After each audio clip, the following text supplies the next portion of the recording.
Wamenakar RI gebrak meja buntut kesewenangan Jan Hua Diana diduga potong gaji karyawan yang Jumatan.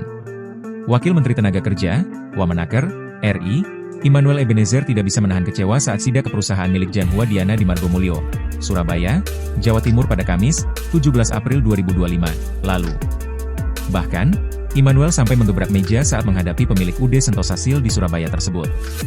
Hal itu lantaran Diana dinilai tidak kooperatif dan terus menyampaikan kebohongan buntut kasus dugaan penahanan ijazah karyawan. Wamenakar pada saat itu bahkan merasa tidak mendapat sambutan yang kooperatif sebagai perwakilan dari negara. Wamenakar RI gebrak meja buntut kesewenangan Jan Hua Diana diduga potong gaji karyawan yang Jumatan. Wamenakar mengatakan bahwa sejumlah dugaan pelanggaran mulai dari pemotongan gaji karyawan, melarang karyawan salat Jumat, menebus ijazah hingga gaji tidak sesuai UMKM, membuatnya geram. Momen Immanuel hingga Wakil Wali Kota Surabaya Armuji alias Cak Ji terlibat adu mulut dengan Diana pun diunggah di akun media sosial Instagramnya. Tampak, Immanuel dan rombongan datang langsung dari Jakarta menuju lokasi perusahaan itu.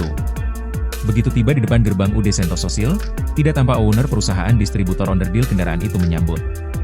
Bahkan sekelas wakil menteri dinilai tidak dihargai. Mulai datang sampai diskusi di dalam kantor. Setelah perdebatan cukup panjang, Diana kekeh menjawab tidak tahu menahu soal ijazah. Saking murkanya sampai muncul ungkapan biadab hingga orang nomor 2 di Kementerian Ketenagakerjaan itu sempat menggebrak meja 2 kali. Immanuel pun menyerahkan semua persoalan terkait penahan ijazah dan dugaan pelanggaran industrial lainnya kepada penegak hukum.